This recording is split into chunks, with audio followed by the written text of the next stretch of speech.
Sivan, Hatafshin Samiches, Parshas Naso, Shir Klali.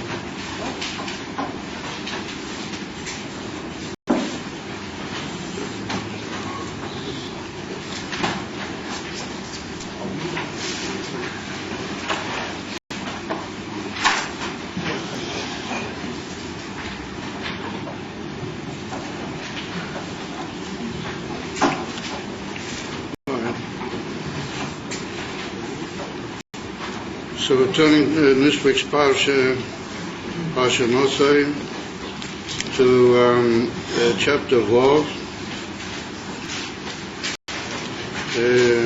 Poskala.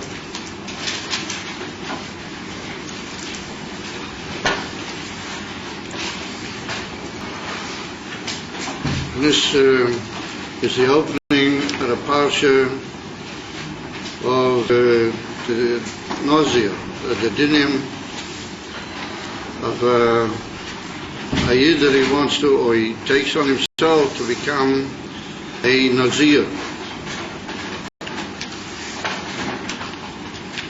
But a Nazir is somebody that has in himself a kedusha, miucheres, a kedusha, which makes him also to drink wine, or to have anything to do with grapes, or even the skins of the grapes. Anything to do with what the Pasuk calls gefen hayayin is forbidden for him to have anything to any hanoah, and he's also to be metame l'meisi.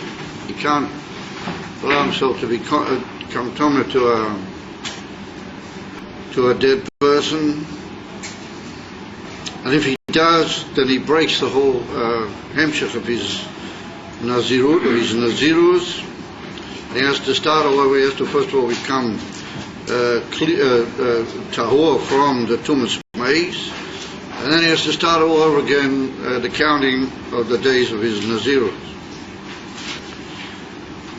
And he's not allowed to cut his hair. His hair has to grow, and the whole time that the Nazirus is chal on him, then he's not allowed to cut his hair. He has to let his hair grow long. So we see that the Nazir is a very special form of a neder that's put down in the Burim al Pi Halacha, that the Nazirus is a vow just like any other vow, but it's a vow that has certain definitional inyanim to it, which cause him to have halachas which are included in the name of the neder. In other words, if he takes on himself the term Nazirus as a neder, then it automatically involves him in all these different halachas, even though he may not have said that he wants to take himself away from these inyanim. But once he takes on himself the inyan for Nazir, then we assume that that's the case, and he becomes also in all of these matters we just mentioned.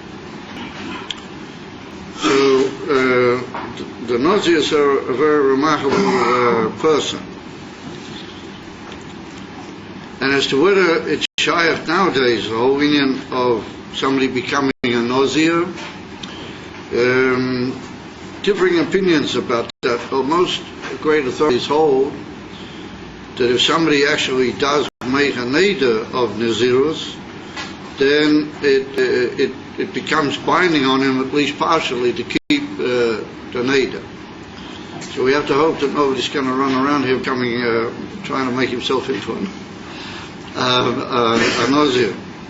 Well, the truth of the matter is that some years ago here on the program, we did have a person that he claimed that he'd taken on himself to be a Nazir. It was a very remarkable case in our history. We ain't to go into the whole arichas.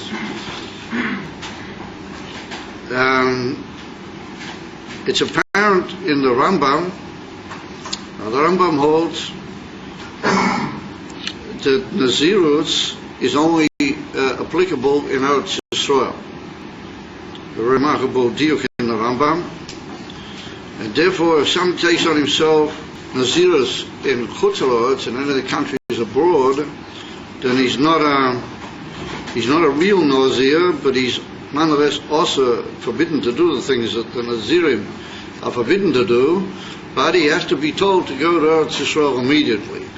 And we have to even force him and oblige him to come to Eretz Yisrael, because the whole halacha of Nazir is only applicable, according to the Rambam, it's only applicable in Eretz Yisrael.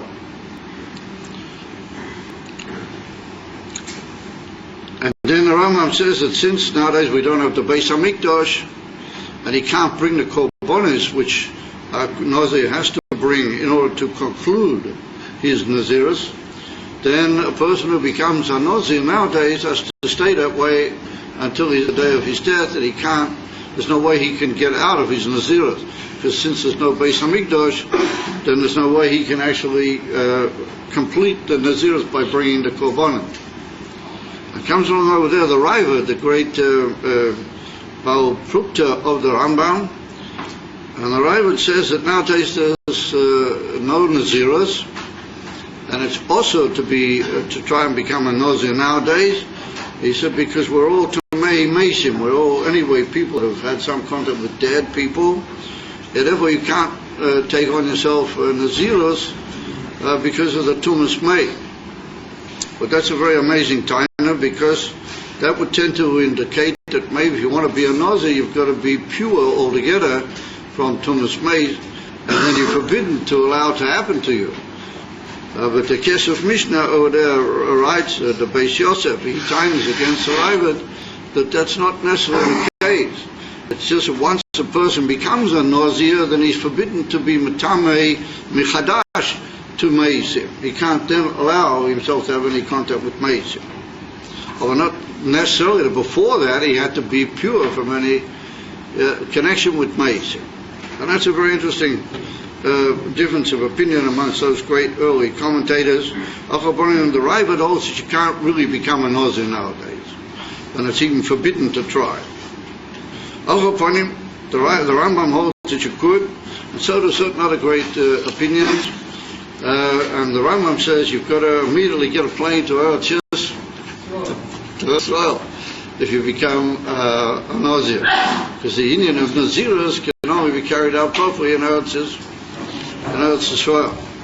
So once again we realize the danger we're taking on ourselves, that all you guys happen to be in Eretz Yisrael, and maybe the next thing we'll have that one or two of you might want to become Nazirim, so please take it easy, because it's a very difficult task. However, there's a very famous inquiry that the Rebbe Melech HaMashiach made in reference to the Rogatchover Gaon. You ever heard of the Gaon, the Rogatchover Gaon? And it's well known that he had very long hair, very, very long hair, and it was known to the people at his time, and all those that knew him for many years, they knew that he'd never taken a haircut. And so that was a pele be'enai kol anashim. How is it that he never cut his hair? And it used to sort of stand back from his forehead back towards the back, and a big bush of hair that he had at the back, but he never cut his hair, the Rogatchover Gaon. So the Rebbe says that we should really inquire closely that maybe the Rogatchover was a Nazir, that maybe an Ad Kedei Kach, that the Rebbe says that maybe it would be very interesting to inquire how did he make Kiddush V'Avdolah. It's well known that somebody who is a Nazir can't make Kiddush V'Avdolah on wine. He has to make them on something else. He can't drink wine. And so therefore, the Rebbe said he would like very much to find out if anybody knew what the Rogatchover made Kiddush V'Avdolah on. So there's a famous footnote from the Rebbe, a very long footnote from the Rebbe Melech Moshiach about the Rogatchover. So it's got a connection with the Rebbe the Tzemach Tzedek. So once upon a time, everybody would have said, yes, what is the connection with the Tzemach Tzedek?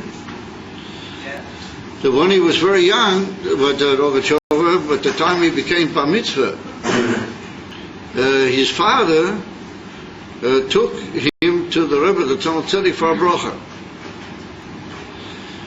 And the father said that he wants a bracha for his son, that he should be a Talmid Chacham. So the Tzemach Tzedek said, well, he said if he wants to be a Talmid Chacham, then he has to know the whole of Shas. Because he said, you've got a lot of people nowadays that don't know the whole of Shas and they claim to be Talmidei Chachamim.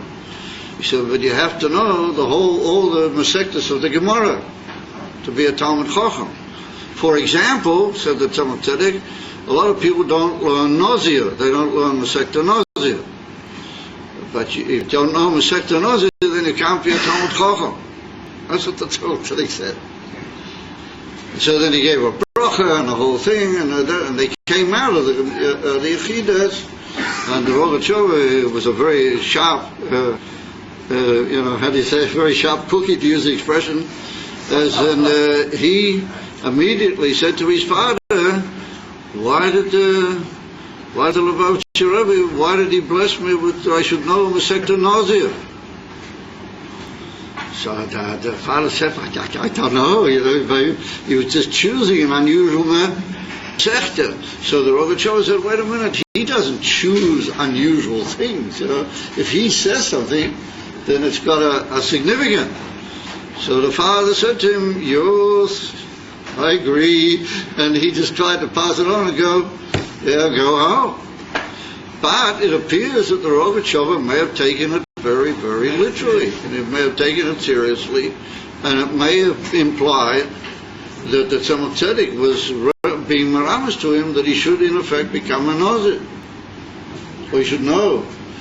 The halachas of Nazir on the day that he would learn the Masechta of Nazir. Al Kapanim, he was very, very unusual in his behavior in most things, the Rogatchover gone, and in that also, that he had this tremendously long hair, and is known to certain people that he never cut it, at least in the time that they knew him. And so it arouses a shadow why was such a occasion, on what circumstances, etc. So it comes along there, Rashi. Rashi says right at the beginning of the parasha of Nazir, where it's written, Veidav Hashem el Moshe leimer, pasuk aleph, daber el bnei Yisrael v'amata aleihem, ish o isha. Well, that implies that a woman can also become a Nazir. Ki yafli, he will be literally wondrous, he will do a wondrous thing, lindur neder Nazir, that he will take a neder, I always said it's an oath, like all oaths, but he will do it in order to become a Nazir, lahazir lahashem, in other words, to literally separate himself off and become unusual and different from all people, lahashem, for the sake of the Eibishter. But we see that it uses the word ki yafli, that he will be wondrous. And since anyway he says that he was making a vow, a neder, why did he use the word yafli? He will make a wondrous act to take a vow. So it comes along Rashi, and Rashi says ki yafli yafrish. So Rashi says that the word lahafli is really from the word to separate something off. And so the simple connection is that something that we say about it, that's a pele, that's a wondrous thing, means it's separate from the normal, it's withdrawn from the usual, and therefore we call it a pele. So a mensch, what he's yafli, it means that he's doing something to separate off his form of behavior and his whole oifen ha'chayim from other people. And therefore it's called, excuse me boy, not my classes, okay? You drink before you come in or after, but not during the class, okay? So he says, Yafri, so he separates himself off. And then immediately Rashi runs from that into another very challenging, amazing statement. So Rashi says, Lama nisbacho parshas Nazir leparshas Soito. Now, if you look, you're familiar, you've already done your chittas, no doubt. If you're familiar with this parasha, includes the long series of dinim which are called the dinim of the Seitor, of the woman who was suspected of having been improperly unfaithful to her husband, etc. And then he has to take her to the Beis Hamikdash, and she has to be given to drink the Mayim Hamiorim or the Arichas Ha'inin of the dinim of the Seitor.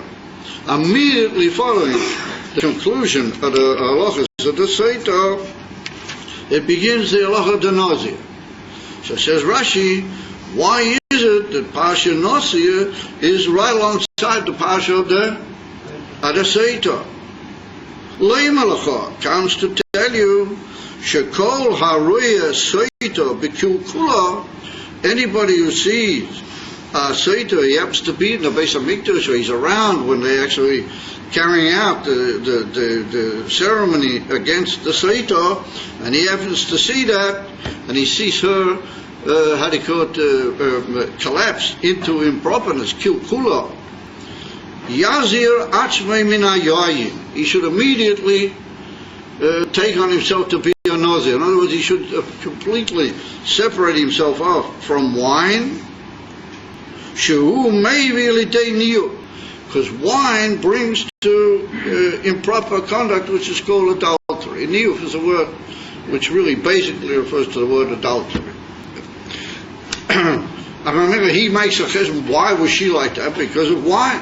And therefore he should make an Eidah to become a nazir. Anybody who sees a Seitor, and he should separate himself off altogether from wine.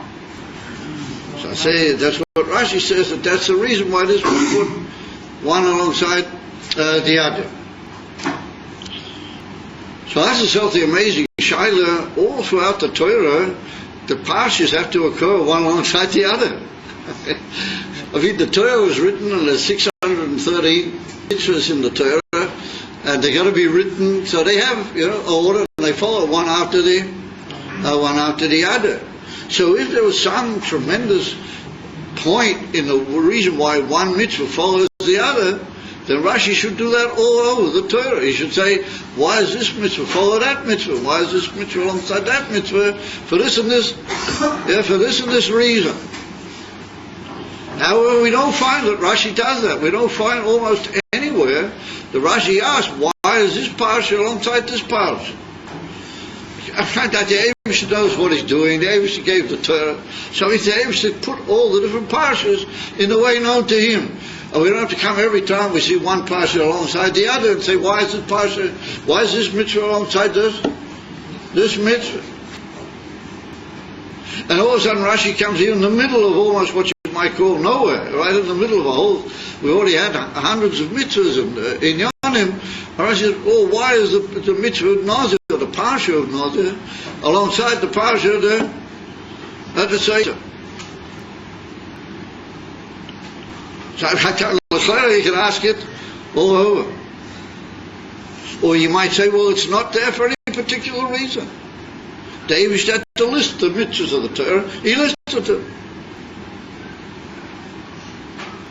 Leave him alone, okay?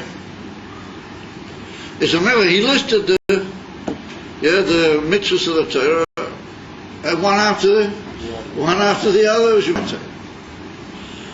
So therefore, comes along the Maharal Miprag in his famous sefer, the Gur Aryeh El Torah, which is Maparik, Shittas Rashi, and the Gur Aryeh asked B'diuk that child, the Maharal Miprag, he asked B'diuk that question, and he says that in all other cases, Rashi doesn't have to ask that.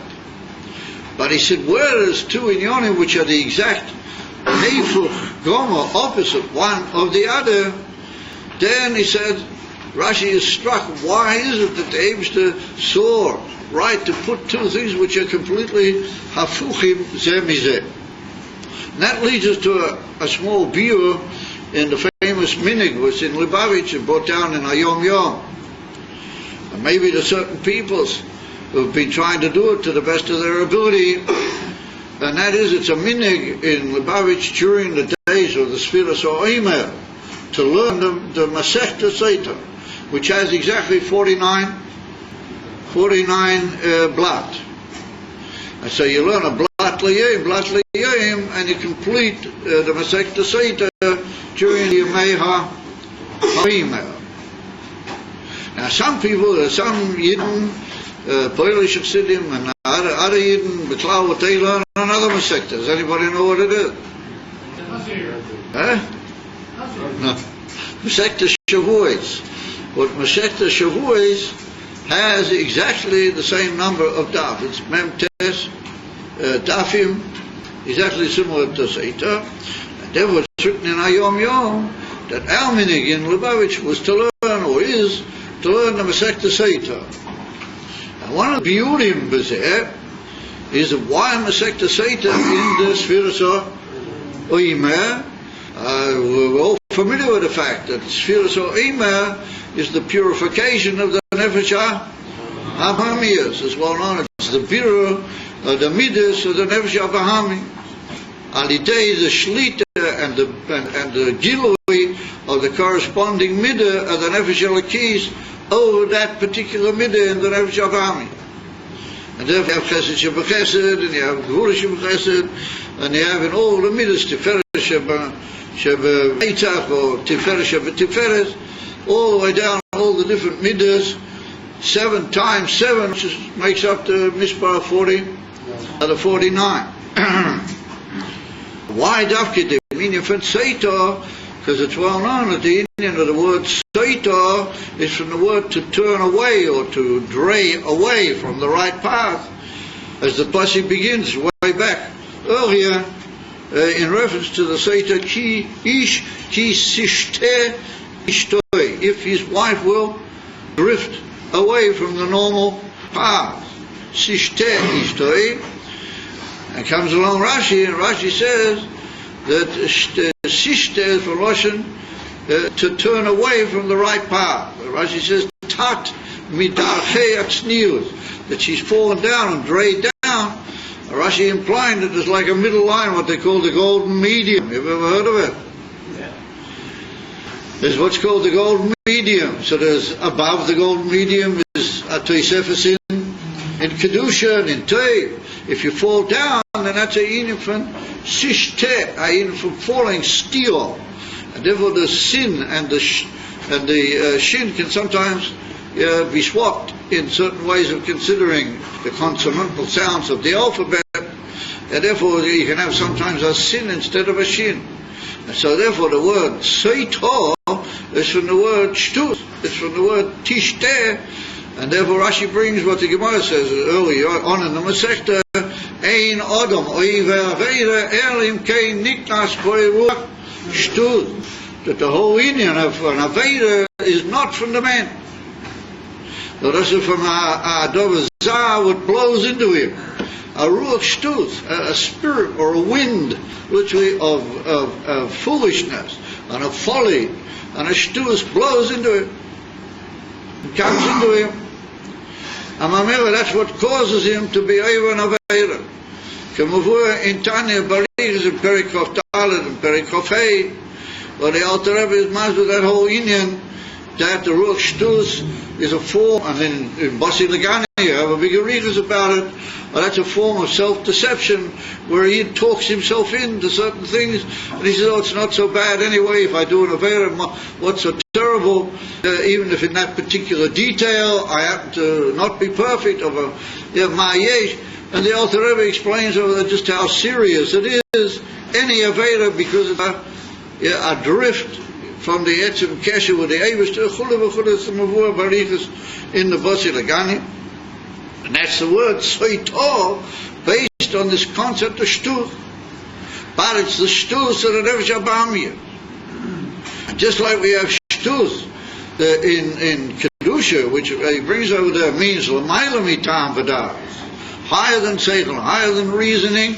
Similarly, you can have the Inyan from Shtus to Liyum Hazeh. You can have the Shtus, or the clip of a Sitra Achra, which draws you in and sucks you into all sorts of actions and all sorts of inyanim with the normal Seichel wouldn't necessarily allow it, even the Seichel of Stam Oilam Hazeh. Aber der Seichel von der Nefesh Abami brings the mensch in such a way that it's dreht him rein, as I say. It pulls him in and sucks him into inyonim, which he himself knows, mitzad his yesa teif zich, his better self, he knows that das ein von tipshus. It's true. And pink to say with the Nefesh Abami kommt zu Amen. Dark in the Yemei when it's getting a bit warmer, and it says to him, oh, now that it's beginning to get hot and so on, you can't keep all the mitzvahs exactly the way you should. Because it's hard and it's dus and it's yen, all sorts of masses and inyonim which are in from stus, in from stier mitach yatoy. And that was brought down, a pelletic gesagt. It's brought down, why do we say Pirkei Avos, Dafki in the Yemei Kayitz? We start with the Pesach, and we go all the way through the summer, and we say the Eden from Pirkei Avos. So it's brought down, the Medrash Shmuel is one of the great early Meforshim on the Pirkei Avos, and he says that the reason is because in the Kayitz, when the weather outside is warm and it's hotter and there's a certain sort of freshness in the air, the Yetzer Hara becomes aroused to talk to mention all sorts of little shtikla that you can't possibly be so medactic on yourself. Now it's the summer and it's hot. And he said, therefore you have to learn Pirkei Avos, which is merely the Chassidusa. It's a little bit more than the actual din Shuas Hadin. No, Pirkei Avos is in Yonim which are lifnim, more than Shuas Hadin, more than what you really actually mechuya. They are the real emerson, Mesiras Nefesh approach of a Yid, Alpi Torah. That's what Pirkei Avos is. And therefore you have to learn Pirkei Avos, Dafki in the Yemei HaKayitz. I didn't state in the Medrash Shmuel, the Rebbe practice in the Sichos when they get to Pirkei Avos. And Mamila, that's the Indian from Seito. And therefore we see that's also Dafki at the beginning of the Yemei HaKayitz. In the summer, the Indian from the Sfiras O'Ema, well, that's the birur and the Nefesh Abami is. But there are panimias in order to prepare yourself for the Kabbalahs. HaTorah, B'chag HaShavuos, well, that's the Indian of Sfiras O'Ema. What O'Ema is the Indian from Michael Behemoth is one on. Well, that's the Indian from the Taivus Achila and everything on the part of the Nefesh Abami is. And it all has to be purified, ready to be Makabel the Torah B'Shvuah. Amam that's the Indian from Seito. Whatever Kunt says the Maral Miprag, the Seita Kamoishahi, however, without the Birur, and giving in to all the tiness of the Nefesh Abami is Seita, turning away, well, that is Kilkul, that is the biggest destructive influence in the life of a Yid, and that causes him to fall down. It causes him to fall into a Zamachu, that he can be a Seita, or upon him Begeder, and similar to a Seita in Pashta. SHK Naso is a mensch who is exactly the Heifuk Mizeh, Legamre Hafuk. Now how is it that a Naso is Legamre Hafuk? So the Eben Ezra, what's the word nausea? What is the word nausea? Just say he made a neder and he took on himself these and these inyonim. Why do you include it in a special term called nazir? Nun zayin yud rei. So the Eben Ezra says that the word nazer is based on a word, nausea is based on a word in Lashon Kodesh for nazer. And nazer means a crown. It's another way of saying a crown. And why is it a crown? He said because somebody who is mavdil himself from taivus, somebody who keeps away from the taivus of the group, and he's marachik himself, but tachlis arichu, from all the shtuyas and all the stiyah and all the sishte ishtoi that the Nefesh Abami is, then he has a crown of glory. It's up to Ibn Ezra that he crowns himself with a crown, a special keser, and a special nezer that he's mudo mitayvus oilam. And therefore he becomes a ish kodesh, he becomes a holy person. Like we see the pasuk says, ki kodesh hu, le'elokav, he's a holy person. So the Eben Ezra said that's the reason for the word nazir. So therefore said the Maral Miprag that a nazir Inyonim, mit der Seite is hofuk gomes emizeh. You can't imagine anything more hafuk emizeh.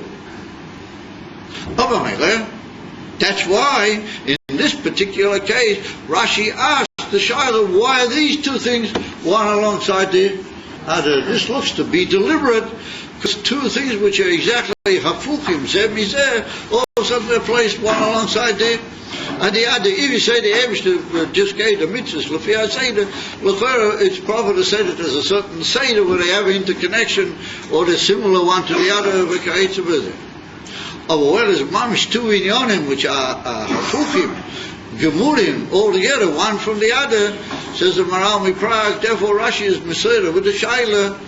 Yeah, what's the point of putting these two hafukim together?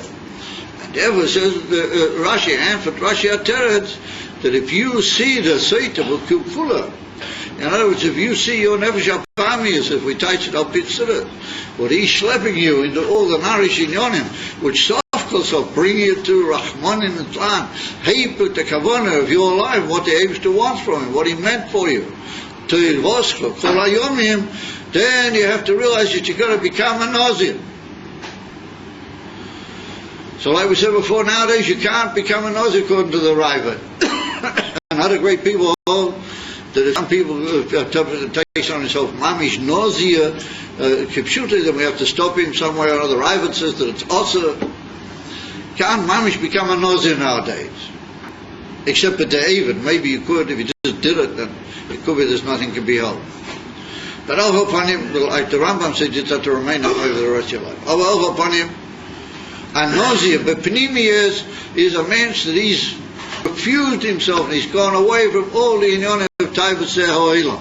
But that's the idea of wine. The wine is indicatory of all the things that bring to Taiva. Like Rashi said, that the inifin yain is what brings to those inyonim. Avamila asks herself to Shaila, what is so remarkable about the nausea? What is inyonai that he should be like the hofuk, and he should be like the beetle of the Seita, and he should be the answer to the whole Indian of Kilkul and Nafila, which are indicated by the Seita.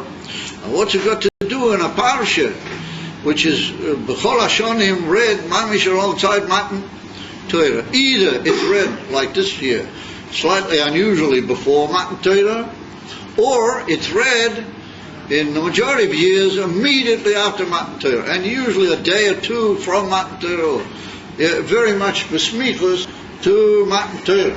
So that's Lefera also, Torah Shabiyah. What's the Nazir? What's he so special? What's he got to do? Dafke with his man, and this one on the Shloah Kodesh writes that whenever we read something in the Torah at a certain time of the year, it's a sign that those inyonim have a essential kesher with that particular time of the year. Otherwise, we wouldn't count. Yeah, Vashgalcha Prati is we read those inyonim at that particular time. So in order to get some sort of a grasp of what is that inyan, we're going to deal briefly with another inyan. And that is, we're going to deal briefly with a very interesting thing that occurs when you get to what is done on Chag HaShavuos, the minogim from Chag HaShavuos. That's in the Alter Rebbe Shulchan Aruch, right at the very end of Hilchos Pesach, the very last omud of the halachas of Hilchos Pesach per se, Sivan Tov Tzadik Dalet. And in my Shulchan Aruch here is page 1118.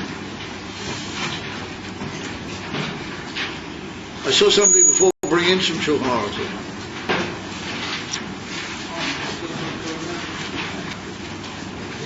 Hilchos Pesach Tov Tzadik Dalet.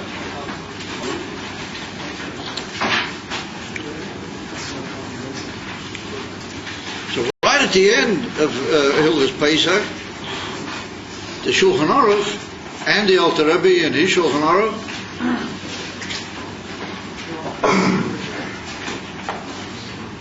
you already have the place, so maybe you'll be serious. So we see that the Alter Rebbe right at the end The Alter Rebbe says, right at the very end,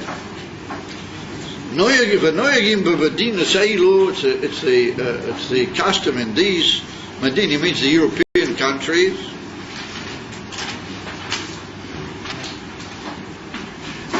so that makes things a little bit easier for you guys, that you don't have to fast, and you don't, you're not allowed to fast, although I'm sure that makes it much easier for all of you. It's not the custom to say Tachanun. Mirosh Chodesh Sivan, Akavana, Ad Ches Boy, Be'ad B'Klav, up until the 8th day, which is Isru Chag in Chutzlot, because they have 2 days of Shavuos, but Zion Sivan is also Shavuos. Ches is the 8th day. Be'ad B'Klav, and up to and including the 8th day. Ad B'Klav means that the 8th day is in the up to. Dahainu ad achav moitzoy yontov anikra Isru Chag, until after the day of Moitzoy Yontov, which we call Isru Chag. And then he goes on to say, Lefisha miyad achar Rosh Chodesh, immediately after Rosh Chodesh, Hischil Moshe lehisasek imohen ve'inyan Kabbalas HaTorah. That as soon as Rosh Chodesh was over, well, that was the day they reached Mount Sinai, and they camped opposite Mount Sinai. And the Gemara says that that day they took a rest from all the Tilchas Hadera. On Rosh Chodesh they didn't do anything but Miyuchad, because that was the day that it was still coming to rest after the journeys that they'd been through up to that point. Then immediately, however, the next day, Moshe Rabbeinu began to busy himself with them to prepare them for the Inyan of Kabbalas HaTorah. And then he says, Shebesheni b'Shabbos hoya Rosh Chodesh. Monday, had he heard, Rosh Chodesh was Monday on that particular time, and that particular way that the year was on that day when they went out into the Midbar Sinai. Ubeshlishi b'Shabbos, and on Tuesday, which is the day after Rosh Chodesh, Omer lehem atem tiyuli mamlechas koyanim v'goy kodesh v'sgula mikol ha'amim. I pointed out, that was today. That was that day. V'Ravia Omer lehem mitzvahs hagbala v'hishomer lechem maleis bahav Chamishi Omer lehem mitzvahs prisha, that they should separate from marital relations, etc.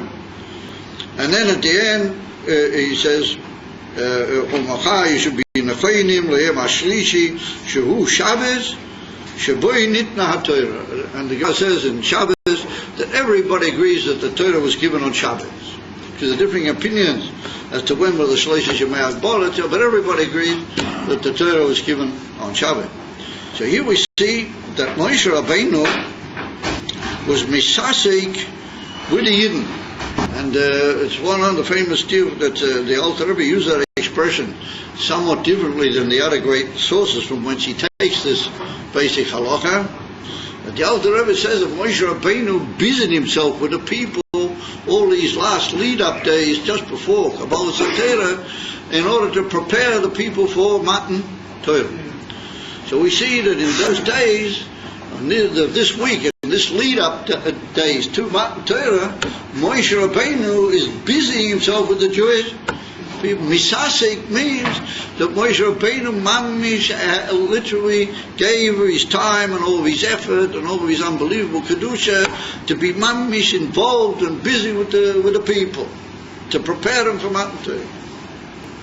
In other words, adopted during these days, there's a kesher miyuchad with Moshe Rabbeinu and Kidlu. You got this unbelievable kesher and siyata d'shmaya that Moshe Rabbeinu's mamish mixing into your life and helping you to get ready. Which means, in simple terms, what it means is that the Rebbe gives everybody the ability, and he comes to everybody and he helps them, and he gives away of himself agam ato. Also now, because it's written in the Seita, in Masechta Seita, on Daf Yud Gimel over there, the Gemara brings that Moshe Rabbeinu is also written about him, Moshe Eloi Mei, Pinktazir state of Yankiv Avinu. And by Moshe Rabbeinu it's written, Moshe Loi Meis. And not only that, the Gemara says that he didn't die, but Mahu Oimeid U Meshamesh, Ma'ato Bezeho Ilam Oimedu Meshamesh, Af Ato Oimedu Meshamesh. It's like Moshe Rabbeinu stood in this world, he was standing and he was serving the Jewish people. Well, that's what he's doing now. Exactly the same thing. Af Ato, right away now, Oimedu Meshamesh. So that means that Moshe Rabbeinu Mamish is busy with us every moment of these few days leading up to Matan Torah, which means that even prior to Matan Torah, Unulai maybe Be'ika, prior to Matan Torah, well, that's when you got to get into this whole union of being ready for Eishu Oifen to be Mekabel the Torah on Chag HaShavuot. So ask yourself to Shaila, what does it mean? You might say, well, what do you mean I have to prepare myself? The Eibishter comes to me on Shavuos and he gives me a matana. What's the raya that we say in davening that Shavuos is Chag Matan Torah Seinu? It's the day of the giving of the Torah. So if the Eibishter is giving me the Torah, what could be better? The Eibishter is coming down and there's a union for Matan Torah, he's giving me the Torah. If I'm ever, what do I have to do? I just have to receive the Torah, and then from there on we'll see what to do about it. And therefore there's another inyan that the Alter Rebbe says that Moshe Rabbeinu was busy being in Kabbalah HaTorah. That there's not only Matan Torah, but there has to be Kabbalah HaTorah. In other words, you got to receive the Torah. And maybe we should make a roster on the wall or something. We'll have to charge toilet money. It's a mela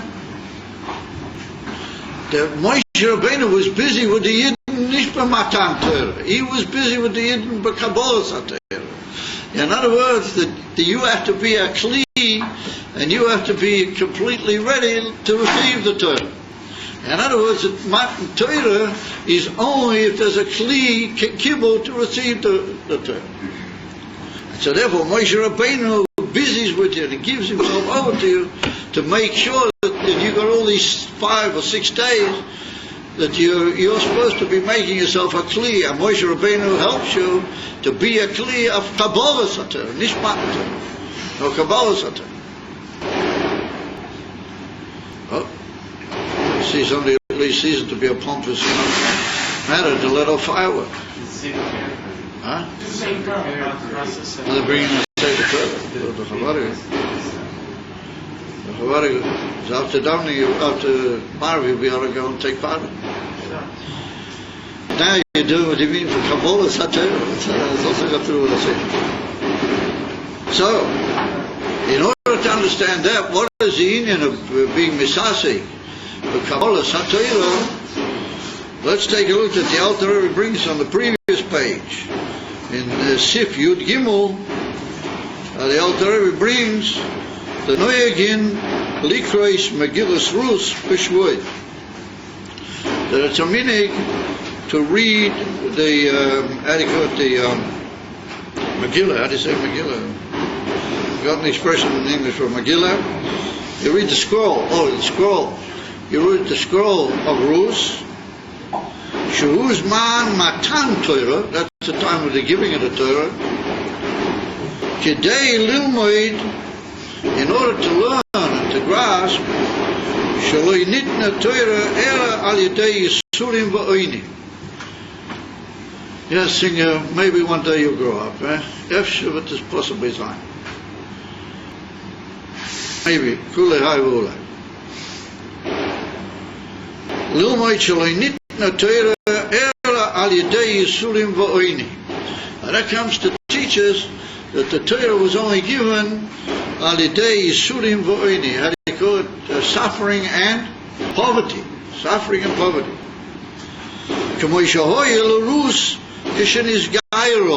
Just like it was by Rus when she was misgaya, when she became a giyulis, that it was accompanied with yisurim and poverty.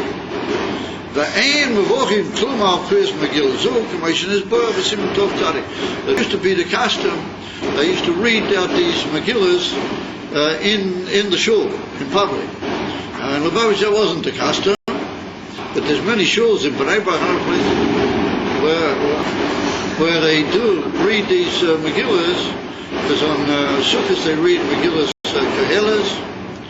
I think it is on Sukkot they read Koheles, and on Tisha B'Av, we read the Megillah Seicha that we do read in the SHK Naso, and then there's what's the other one? Pesach Shir HaShirim. Yeah, they read Shir HaShirim in the SHK Naso. They read Manuscript a Megillah. So that wasn't the custom in Lubavitch, but we do read the Megillah Ruth. Anybody know where we read the Megillah Ruth? No, I mean I just read that out. Where do we read the Megillah Ruth? Huh? Anybody know? Huh? Somebody said it right. No? In the Tikkun Leil Shvuos.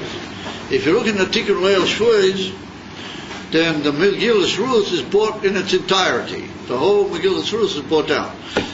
In most of the cases, the Tikkun only deals with the Parshias or with the Sforim, just a bit from the beginning, if you notice, a bit at the beginning, a bit at the end, and occasionally portions in the middle, which they deal with things which are Shat Shvuos. But usually a bit at the beginning, a bit at the end, and you move on. A Sefer Megillah Ruth is brought entirely.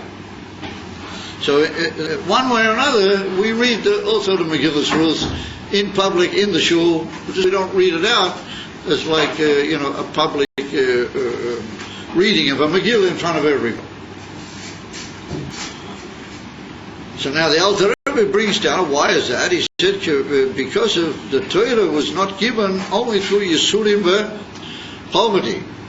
He said, "K'moi she'oyso l'Rus k'sheniz gayro," just like Ruth when she became a Geurid. And it's well known that Ruth was the great grandmother of David HaMelech. David HaMelech. And at the end of Megillah Ruth, it's written the whole Yichus that she married Boaz. Boaz, well, he was a Nasi in Shevet Yehuda, and then after that they had a son, and he was called Oived, and then Oived married somebody else, and it goes down, and eventually we get to Yishai, and then we get to Yishai Hoyled Es David, and that's how the Megillah Ruth completes itself. In other words, the Malchus based David, which is the Malchus and the Koyach of Moshiach, comes from Ruth. And Ruth was a Geurid. And so the Alter Rebbe said that her Gerus was connected with the Yisurim V'Oini. So now the interesting thing is that that's brought down in a medrash called the Yalkut Shimoini. There's a very great early figure way back in the time of the latter Rishonim. But he gathered together all sorts of midrashim which were hard to get at that time, and still to this day a lot of them are hard to get. And he listed them under all sorts of all the different headings of the books, under Bereshis and under Shmois and all these different midrashim, a huge anthology of midrashim. And he also did the same for all the books of the Chesuvim and the Nevi'im. So he's got one also, the Yalkut Shimoini on Ruth. And he brings a statement of a small medrash which is called Ruth Zutra. That's called the small medrash of Ruth, which I haven't seen many copies of it around, but it could be they have printed it nowadays. I don't know. Anyway, the Yalkut Shimoini brings it down, and over there in that medrash it's just written that it's a minig on Atzeres. This is the name of the Gemara for Shvuos, to read Megillah Ruth. L'lamedcho shelo nitna Torah ela al yidei Yisurim v'Oini, k'mo shene'emar, and he brings a pasuk from Tehillim. And the pasuk in Tehillim says, in chapter 68 in the Tehillim, Chayos choyoshvu bo tochin or heichin or hichanta v'toivoscha le'oni elokim. that you prepared for your oni, for your poor person, the best benefit that you could. And so the Medrash learns that best benefit is referring to Torah, but the Yidden were a oni, they called a oni, and the Eibush nonetheless prepared them the best possible thing that they could get, but that was the Torah. He didn't prepare for them finding of a hidden treasure or something. He gave them the Torah. However, the expression over there that the infant nitna alidei yisurim va'ini kimoisha hoyes alaruskishanis gairo, that expression doesn't go there. That the Alter Rebbe adds into the lashon of the Medrash. So if you touch the Medrash, you can maybe touch it. That in order to receive the Torah, you have to Yisurim Ve'ini, and the Yidden were in the Midbar. A Midbar is a place of suffering. It's also a place of poverty and not having everything that you need. And the same with Ruth. When she came to receive the Torah, then she had a real time. But it's not stressed the Inyan of Geirus. It's not stressed that because she was Miskaya, that's why she had Yisurim Ve'ini. It is written that she had Yisurim V'Oini, and the Yidden also did in the desert, and he brings a pasuk, the Alter Rebbe, referring to how the Yidden were in the desert. So why doesn't he quote the pasuk, the Alter Rebbe? Because the Alter Rebbe holds that pasuk is talking about the Yidden in the desert. But the Iker Quetch of the whole Indian of the Megillus Rus on Shavuos is Ruth. And Ruth's Indian was Geirut. Therefore we have to say that the Iker, what the Medrash was referring to, was that from what happened with Ruth be Emes at the time of Shavuos, because Rashi brings it in the Megillus Rus, that happened at the time when normally we have Shavuos in our yearly calendar. The whole Indian, what happened with Ruth, and the whole Indian that happened with Ruth is Aini from Geirut. And it's in that she became Geulis, and that's what's Nogeya to the Inifan Torah being Yisurim V'Oini. And therefore he stresses that was adopted by Ruth Kishanis Gairo, not just Stam about how the Yidden were in the desert, which is similar to Ruth. But the Ike is the raya from Ruth, that she became a Geulis and she suffered and she had poverty. Adopted when she was Niskaira. Because we can suggest that after she married Boaz, then Boaz was a very big person. At that time he was a Nasi. He was a Nasi from Shevet Yehuda and so on. So we have to assume that after that she had it all good. She had Pohadir Begashmias, and it's well known that Boaz passed away almost straight after he married her. He passed away when he was starting from the world very, very soon. And she lived on, Ruth, and it's brought down. She saw Einiklim and she saw Urenik, how do you say, great grandchildren. So we have to assume that after she married Boaz, she had a good life. And over the Alter Rebbe said the Ike Raya from the whole Indian, but again to Torah, is how Ruth was B'shash in his Cairo. That's the Yesh Lema. That's the deal, which is over here in the Alter Rebbe. So we have to ask, what is the whole Indian that there has to be Yisurim V'Oini, and what's the Indian of Berus Dafki when she is Gairo? Why is that to be with Yisurim V'Oini? If it would be Gesundheit and V'Oisha wouldn't be good, wasn't it? Well, Malo 12%. So then we have to say that there's a politic Isaac Benegea to Gerus, and that is that the Gemara says in Kama Mekaymes, the Gemara says that Ger Shenishgayer Shekotan Shenila Domi, that a person who becomes a emissary, who's Mishgayer Alpi Divrei Torah, then he is Kekotan Shenila. He becomes like a newborn entity altogether. In other words, up till now he lived one life and that doesn't exist anymore. Now he starts all over again. He's a completely new Hoiloda. Now when you say something is born from the new, then it comes out of a womb and is born. It comes from a state of darkness and not existing into a union of Tachlisa Oyer, with Tachlisa, what you might call Oyer of a Simcha. But that's a union from Shinui Mahus. That's a Shinui in the Etzim Mahut. So the Yesh Lema, what the Gemara means to say is that a Gershon is Gaya Kekot Shanila Domi means that the whole Indian is a shinui in the very essence, that it's no longer the same person, klal. It's an andere mensch legamen. Mishu acher legamen. And therefore, we have the famous klal in Chassidut, which is suggested that's the Tam Pnimi. What the Alter Rebbe brings it, Dafki Beneged to the Gelus, that we have a klal in Chassidut that from one yesh to another yesh, then you have to have ayin be'emtza. I don't know if you guys are familiar with it. That Chassidut says on numerous occasions, and in reference to numerous inyonim, if you want to go from one firmly existing entity to another firmly defined existing entity which has got other characteristics altogether, then you have to lose the first entity completely, and then you can come to a new entity. In other words, mi yesh lo yesh tzarich li yesh ayin be'emta. In other words, from one yesh to another yesh, there has to be a bittul kol hamahus in the middle. And one of the dugmois, there's about 4 of them, are brought in Siddur dugmois. One of the simple dugmois is that if you plant a little, how do you call it, seed of a tree, and it grows up out of that a huge tree. I mean, I was just in Australia, and over there I saw a couple of huge trees, you know, I mean, they're really unbelievable trees, you know, I mean, the things are probably huge. They go up to the sky, it's like skyscrapers. Yeah, that's huge. And where did it start? It started with a little seed, which is mamish. Not only loy be'erach, it's just lo beginnish, like the tree that grows out of it. So Chassidus explains that how do you get from that to that?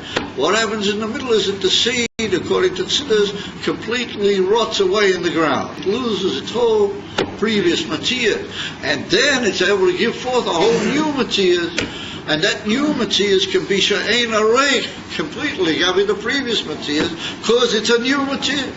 It's not in any way limited by the previous material. What that means, excuse me, what's your name?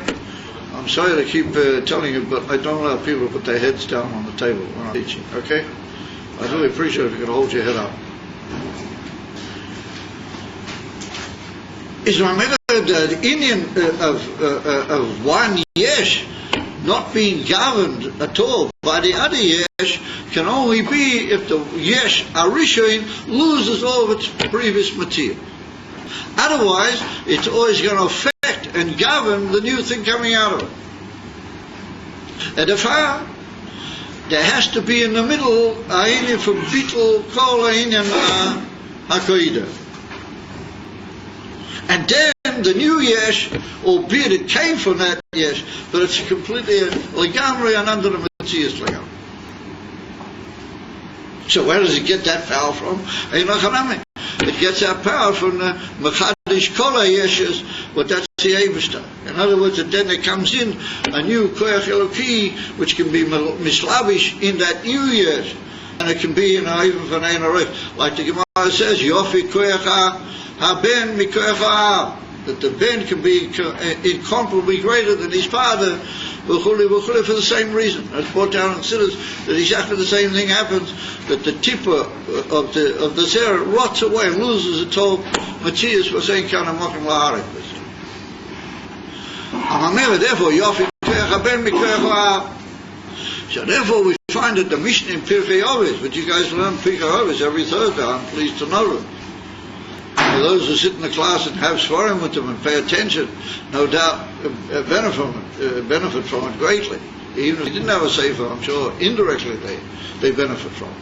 But it's written in Pirkei Avos that if you learn Torah mi oini, kol aloyim Torah mi oini, zeicher lilmei Torah mi oisha. That if he learns Torah, even though he's a poor man, and he doesn't have with what, and it's difficult, and it's hard for him to give away the time, and he gives all of his koiches and all of his power into learning Torah, despite the fact that he doesn't have with what, well then he learns Torah mitoicha al-chovah, and the Eibush eventually gives him to learn Torah mamish mitoicha al-chovah. So one of the beauty is that if you learn in Azar Ifan that you lose all your previous yeshes, and all your previous ideas and all your previous shtikelach and all your masalach and all your things that you say, oh, I can't exist without that, and I must have this, and I must have that, and I must have something else, then you're a writer. You may be in and around it, but you're not in it. And if you have to be loyim and Torah oini, has to be a ayin be'emtza, and then you learn Torah in an ofen fanal chove. But one of the beauty in that is that you learn Torah also incomparably differently. Your way of learning Torah is also bihar chove.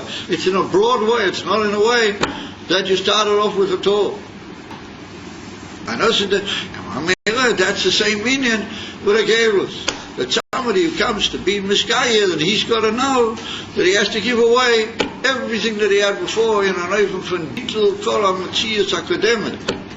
But that's the in from ayin be'emtza, and that's what the pasuk is maram is surim va'oini.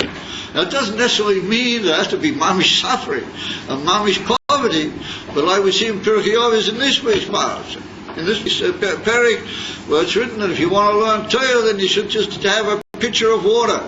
And if you want to learn Torah, you should sleep on the ground. So I mean, what do we do with you guys? You're always just saying that the rooms, in more poshly in the rooms, Gesundheit.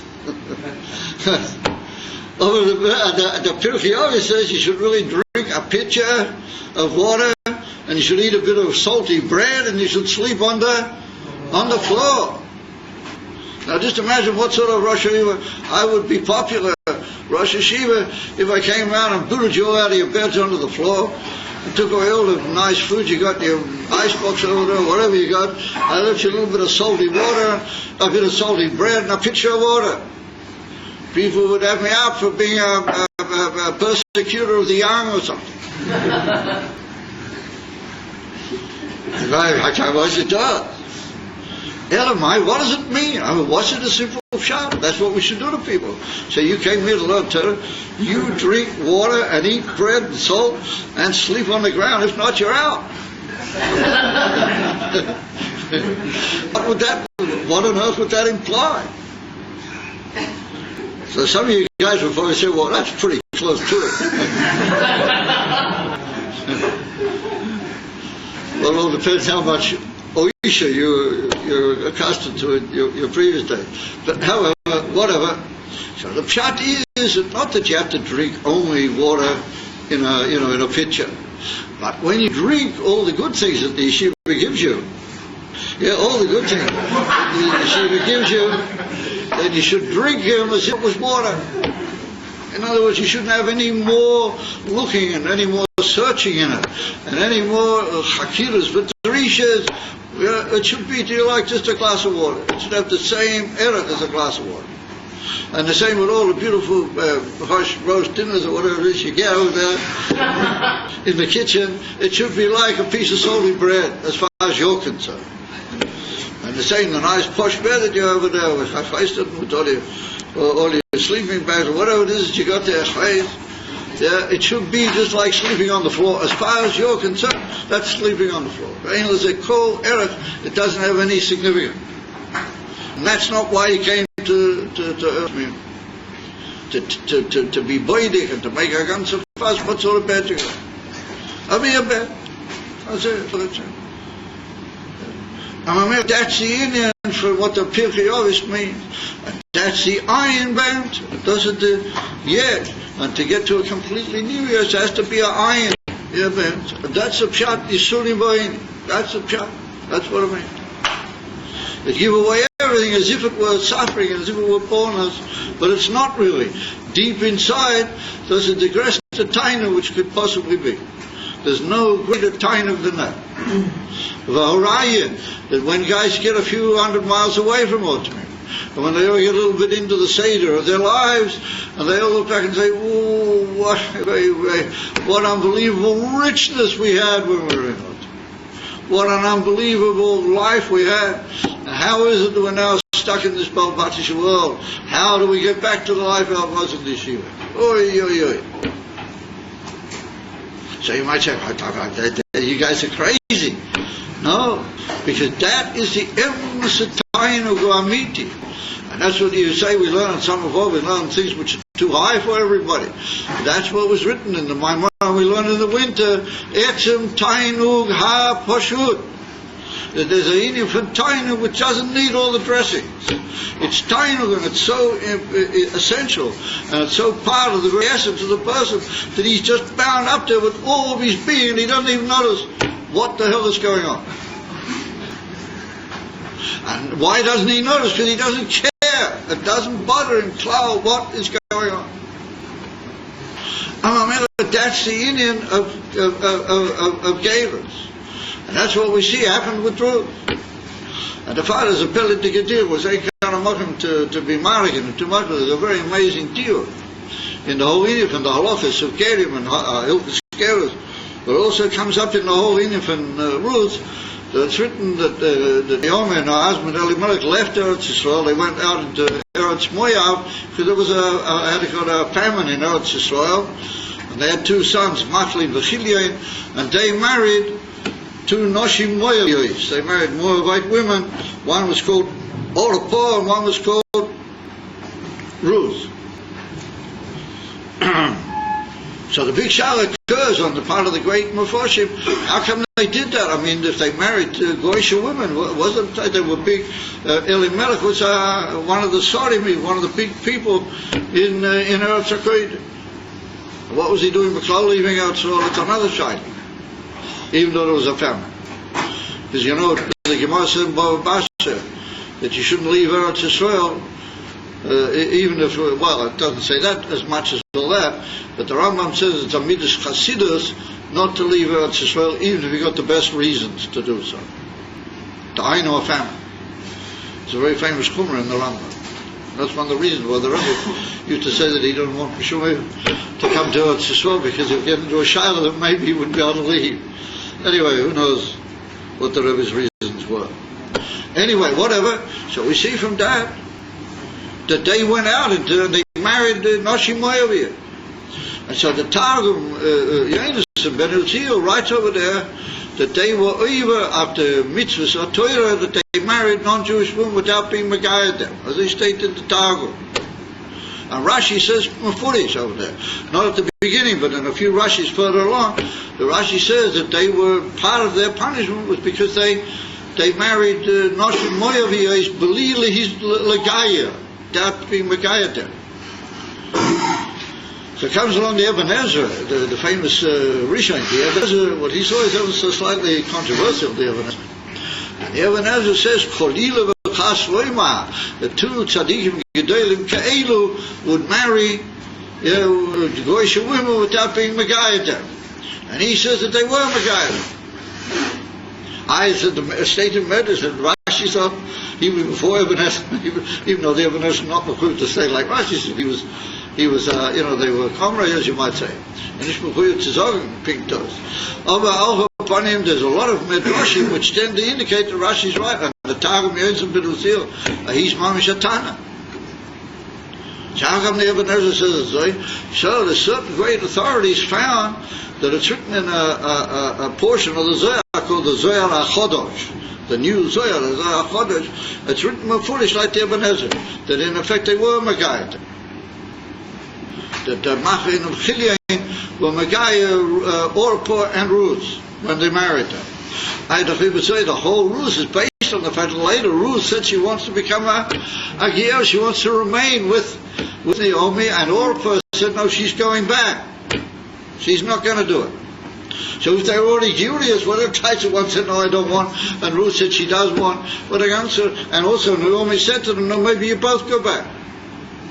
And that's one of the inyanim that you're supposed to put a Giulis off, and you're supposed to tell her, look, what do you need the whole thing for, go back. So if they were already gerim, there wasn't the whole Richah. How can you say that? And we state this in the Zohar Chodesh that they were gerim. So there's a very amazing thing. You should realize that there's a pirush of Megillas Ruth from the Bach. You people learn what do you call it? Smicha. Do you learn at all the Torah? Do you learn at the Beis Yosef? So who's alongside the Beis Yosef on the tour? The Bach. The Beis Chodosh. He was a very, very great, he was called the Mari Sirkis, or Sirkus was his name. He was the most amazing. There's an absolutely mind-boggling story about him. If I were to tell you the mind-boggling story, then I would never get to the end of the class. But there is quite a mind-boggling story about him. But anyway, that's a Bach, and he was a tremendously holy and unbelievable authority. He wrote a pirush on the Megillus Ruth, and he called it Meishiv Nefesh, which means to bring back from the tiredness, the soul. Meishiv Nefesh, and I happen to have that sefer. Amongst a few others, I've got that. I have that sefer. But anyway, it's brought down what he says. I mean, even if I didn't have the sefer, I could still get to what he has to say about it. It's brought down another story. And the Bach says that both are right. He said the Bach says that both are right. And he says in his pirush, how can both be right? So he said, you know what was the trouble? He said, Be'emes, he said, Machli, V'chilin, they were Megaya, the two Ruth were Orpah, they were Megaya. But the trouble was, they did it for the sake of getting married. In other words, at that time, both Orpah and Ruth were interested in marrying Machli V'chilin. And therefore, they were Mishkaya, but they did it in order to get married. And the Rambam says that if you do that, it's not a proper gerus. However, the Rambam says that b'da'evid, you're stuck with it. In other words, that you're not allowed to be like a tefillah, make a gerus is forbidden. But if for some reason it did happen, and they got themselves meguya in that even, then b'da'evid, you can't say that they're going. In other words, you can't really say that they're Yidden, but you can't say that they're goyim either. You're sort of stuck with it. It's like and the Rambam says that it's a thorn in the side of the Jewish people. That's right, the Rambam, a whole big reason in Hilchos Isurei Bia. And the Rambam says that on the one hand, you can't just drive them away and say they're goyim. On the other hand, you can't really say that they're Yidden, and they cause problems to the Jewish people. Over b'da'evad sheb'da'evad, had it called post facto, super post facto, it's a gerus. And Rambam writes that the Charis, and he goes back to the Eigel, the Rambam. It's an amazing Rambam. And he says that those Gerim that were Moshe Rabbeinu was Megaya, they were also Gerim, they had in mind all sorts of, they weren't pure Gerim. And therefore they caused all the Charis with the Eigel. And the Rambam says, Mi'az ad hayim, there's trouble with such Gerim. I just write the Rambam, tell him the Gezak. It's most mind-boggling. So comes again the Bach, and he said, you know what was the trouble? He said, Orpah, Ruth were Geirus, but they weren't really. They were Geirot, but they weren't. They were. And the father, Naomi, had the right to say to them, listen here, you guys, maybe you should, just forget it. And then he said, and Orpah said, oh yeah, it's okay, and she walked off. But sorry, here, what's he giving Matir afterwards? So you know what happened to her? You know what's the matter with Orpah? You don't know the story. You ever heard of a guy called Goliath? You ever heard of Goliath? So the Gemara said, what we're learning now. The Gemara says that Goliath was her son, Goliath. He was the son of Orpah. That because she didn't keep going, and she said no, she'll go back to where she was, and she'll be like she was. She had a monstrous guy that he came and he cursed the Eibishter on him. That's why David HaMelech put him to sleep. And how did David HaMelech do it? With a stone. It's put down in Siddur that a stone is a heaven, and a heaven is pshit as a Kabbalah says. That's how he got rid of Goliath. He was a son of this Orpah. Just imagine how far it goes.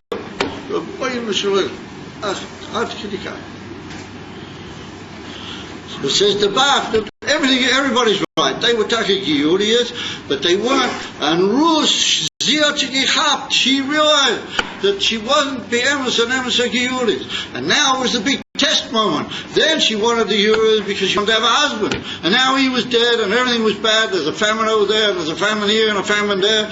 And Naomi's going back there and she's going to get a very, gloomy reception, which is written that that's exactly what she got. And they didn't have any money, and she's going to have to walk around in the field, climbing a little stick like a lechet shikha upeya for herself, for Naomi. Stand in the field with all the bushes and all the inyonim, and nonetheless she said, oh yes, now's my chance, and now I'm going to be an emissary Kiyuri. That's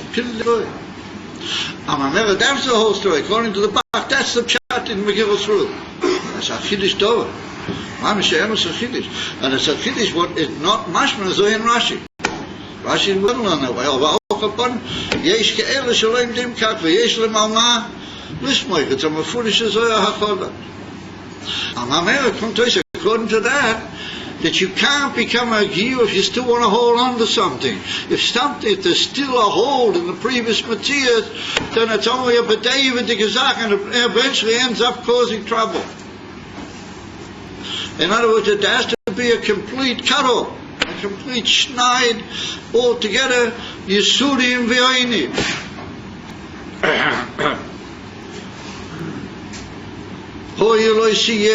There shouldn't be such a thing, but nonetheless that's the way it is, that there had to be that inyan of an ayin and a beetle kol matziyas be'emtza, and that's what the Rambam is maramah. The Rambam writes it before it, that if there's still a little achiza in some inyan, then it's only b'david, but it causes the hebuk of what is really kedusha.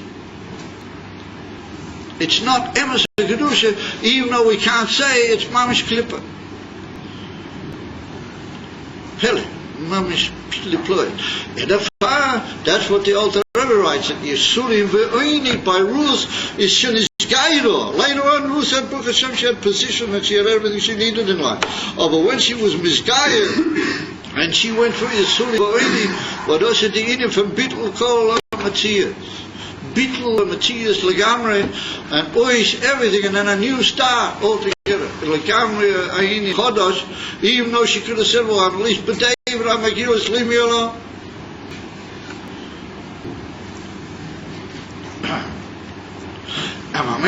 There was a time there for standing that Diuk ends up very nice with what the Rambam said, that if it's B'David, Sheb'David, it's not good. Loto. So what's it got to do with it? So the amazing thing is that the Gemara in the Sekta Yavamas tells us that where do we learn all the halachas from Gerus? We learn them from Matan Torah.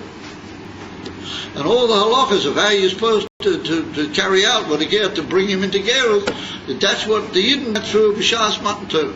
And therefore, they had Mila when they were in Mitzrayim. And they had Tavila, they went to in the Midbar, it was written, Mitzvah's Prishit, that they had to separate and they had to go to the mikvah, so they had to be Toivu. So Tavila, they had this before Matan Torah, and then Moshe Rabbeinu brought a korban, B'Shem Kol Klal Yisrael, Korbanis, that Ager has to offer up a korban, has to bring a korban miyuchad. And so the Rambam says, Adva Pele, Mamish, an amazing thing. The Rambam says that nowadays he can't bring the korban, so how can he be a ger? So the Rambam says that Afu Pikain, the psach of the Torah is that he's a ger emes, even though he hasn't got the korban yet. And take it from Miyachi, Yovi Melech HaMashiach, Yovi is korbana. As he shot the Rambam. And Afu Pikain, it doesn't affect the kashrus of the ger, the famous sikha of the Rebbe Melech HaMashiach. But I was there when the Rebbe, I heard the sikha from Rebbe. And the Rebbe said, oh, beer, that's a thing we don't find anywhere in the Torah. That a mensch who's lacking a thing which is mavua in the Torah, that he has to have, and Afu Pikain, he's still what he is. That's a chiddush nifla. So therefore we have to say that that's based on the same principle. The ikar, the ger says that he has to give away everything completely, miko, everything, and start all over again. If he does that, then the other inyonim are just what you might call hashloma, completion of the inyan. But the inyan is already there. And we learn that from Abishainu Matan Torah. The whole whole 600,000 Yidden went through exactly the same thing. And over the Alter Rebbe said, you have to learn that, read that on Chag Matan Torah Seinu, Lilmeid mi Rush Kishanis Gairo. Because that's what happened with Matan Torah. The whole in Matan Torah was a Gairo. And it was a Gairo from the whole Klal Yisrael. And therefore we learn all the Dikduki halachas from there to the Gairo of his Manaseh. Auch upon him from them come days that it means you got to make a new start. Ayin be'emtza. You have to lose everything you have. And the Torah calls that Yisurim. Because it is. It's a hard thing to do.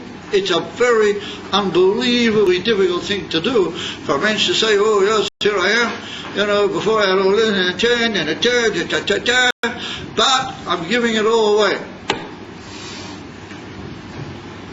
And the world says that if it's a little bit hot and it's the summer, then you can't do this and you can't do that. And I say, pin fakir, that I can dafki do it, dafki when it's hot, dafki to show the Eibishter that I was Mekabo, oil malchusi is borek and an eifim when you're surim boy. And then the Eibishter helps you that you don't feel any problems with it afterwards. It becomes so much part of the system that you don't feel any heat, you don't sweat, you don't worry about anything. I once in my house said, when I get to the Rebbe Rashav, that they say the Rebbe Rashav wore a talus cotton, which was made out of wool this thick. He had a huge, big, long talus cotton the whole time during the year. What we wear a talus cotton. That was something similar to the type of talus cotton that he used to wear. And as I began from people that was there to see it.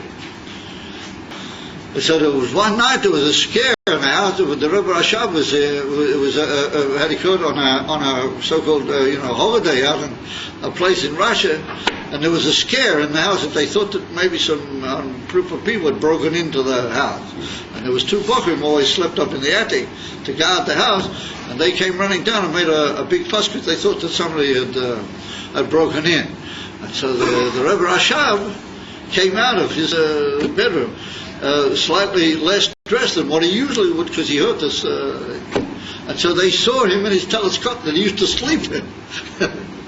There was this huge, big wool talus cotton, and it was summer at that time in Russia, and he had a thing tied around it, to keep it slip or have any creases in it. He had this big thing tied around it, and he had a sort of a gown that he sort of very quickly pulled on it. But they saw this huge talus cotton with the sleep in the type of temperature there was at that particular time would have been quite a physical achievement to sleep in it.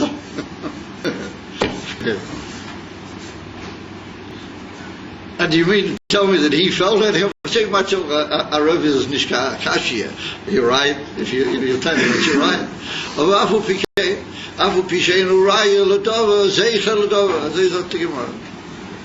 I heard that from people with some Mamshki sentence. So when you don't feel it, when you don't know anything, you're just so into things, and you're so into the Einish Kedusha, having gone over the jumping point, all these things don't bother you anymore. Well, it's like a chef, I hidden, I have it.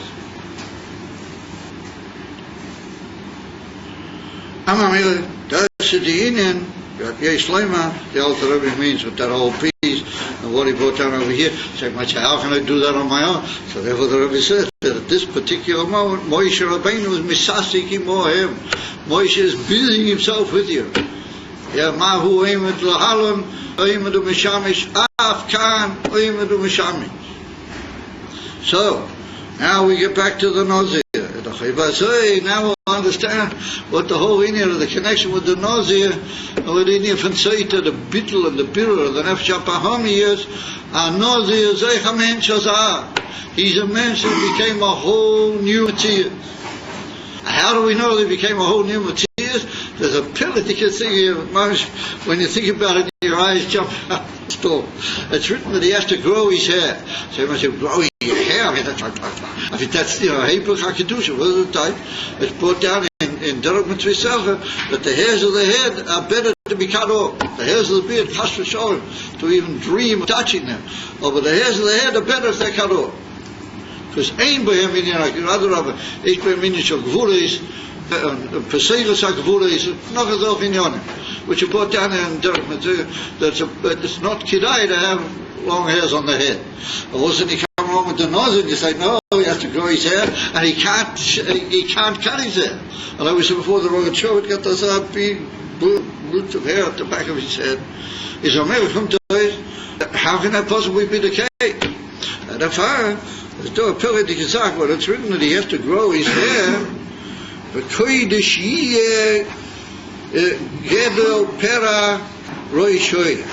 that holy will be the growing locks of his hair. So it comes along the Maral Miprag in the same sefer in a different place that I mentioned earlier, and the Maral Miprag said, what do you do? Was it a touch that his hair will be holy? The growing lock of his hair will be holy. What is he doing? How can that be the case? So the Maral Miprag says that our Nozias, a mensch, that he's changed himself so unbelievably that even the things which by other people are pesilens, by him it becomes a holy thing. In other words, that the Kedusha, bursts out from him, and it comes even into his hair. And therefore his hair is holy. And therefore what does he do with his hair when he cut it off? You probably remember, it's written later, he has to cut it off, and he has to throw it into the fire underneath the korbanon. He can't just throw it away. He has to burn it in the fire which is cooking the korbanon. That's already a holy zak. The hair is holy. In other words, he's so holy that even it bursts through his head into his hair.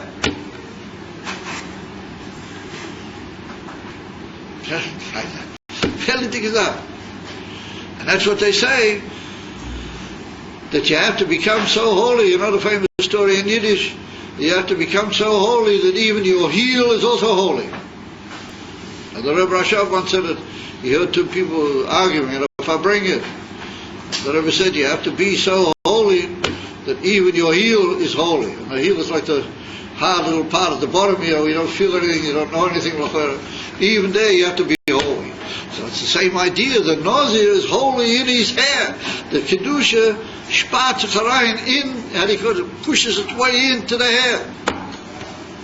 And in Tofrei Samach Aleph, we haven't learned that. You guys say, well, we jumped up to Tofrei Samach Bo. And in Tofrei Samach Aleph, the Rebbe Rashab says that the hairs come through a big hefsek of really their shores is in the brain, but they come through the